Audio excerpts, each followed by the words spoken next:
and temptation of the world.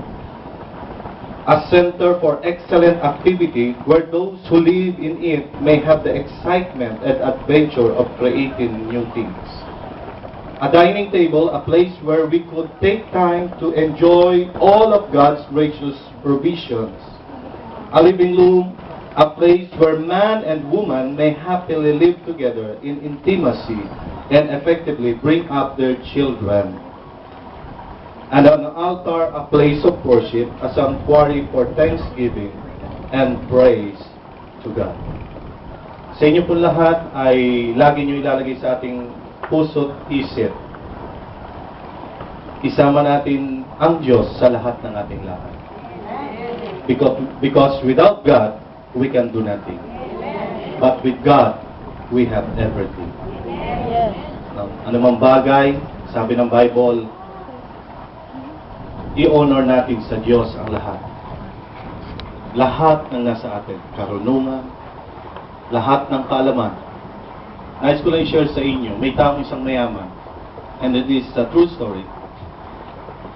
Dahil sa kanyang lunong, nakalimutan niya ang Diyos. Nang sinyaran siya, nagalit siya. Sabi niya, hindi ko kailangan ng God sa buhay ko. Dahil napakatalino, babaeng tao. After 1 month, tinakbo na po siya sa ospital.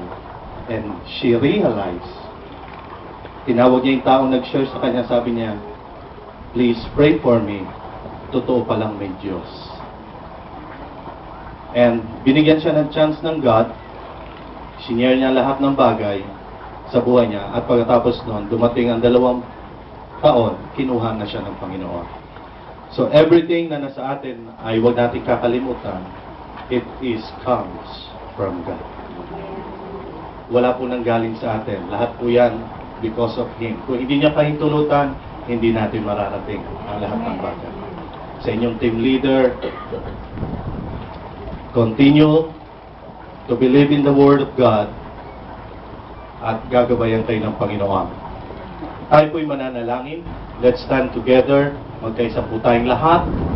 Lahat ng mga leaders ninyo, lahat ng mga nagbebenta, we will claim it in the name of Jesus.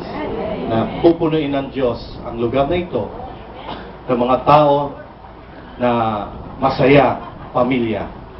Like in sa kabila, no? Sa Sierra Nevada. Napakasaya doon.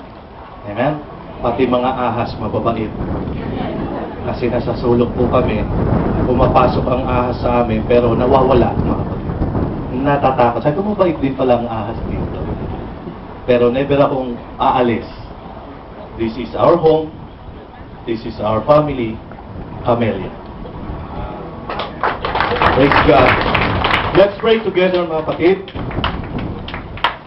We dedicate this house to you and to the building of your kingdom, O Lord. Make this house a center of creative, beautiful, good, and redemptive activity. Make it a place of humble, joyful, refreshing, and continuing praise to your name. Make it an effective shelter from the pressures, hostility, and temptation of the world. Make it a heaven of rest and refreshment of spirit. That your servant in this house, in this place, may have the vitality to fulfill the demands of duty to the church, the nation, and the world. Make this a happy place for the intimacies of marriage and the mutual love and caring of family. Make this a sacred altar where your name is worship, honor, and held precious. And make this a sanctuary of worship for your people. May every visitors, every guest, and the neighbors sense your divine presence here and reverence your name and give praise to you. Unless the Lord build a house, they labor in vain who build it. May you, Lord, indeed, the builder of this home. God, continue to bless this place. Continue, Panginoon, na magbigay ka ng mga bibili sa lugar na ito. Ang mga empleyado ng pamilya, Panginoon, kumilos kang may kalayaan. Bigkisin mo ang kanilang isip, puso sa pagkakaisa. Abutin ang kanilang goal.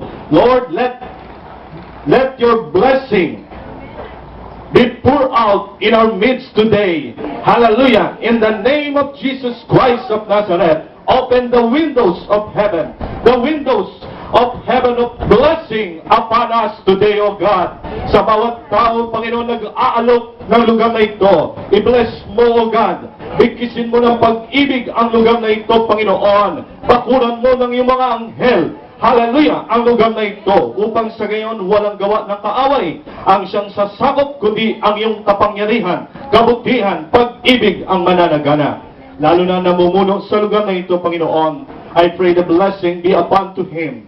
Hallelujah! Hanggang sa pinakamababa na mamahala, i-bless mo, Diyos. Gamitin mo ang kanilang labi, maging daluyan ng pagpapala sa mga taong nangangailangan ng tahanan na maayos, Panginoon. Hallelujah! Pagpalain mo ang lugar na ito, Panginoon. Hallelujah! Ang Lisandra, General Trias, God, ngayon pa lang, nagkakaisa kami at inaangkin namin sa kapangyarihan ng iyong pangalan. Mapupuno ang lugar na ito ng mga tao. Hallelujah! Mapupuno ang lugar na ito ng pamilya na may dala ang pag-ibig at may takot sa iyo. Simula ngayon, Panginoon, in the name of Jesus Christ of Nazareth, we claim it right now, the blessing and the victory be upon to us today. In the name of Jesus, in the name of Jesus, in Jesus' name, in Jesus' name. Palakpakan po natin ang Panginoon. Maraming salamat po. God bless you all.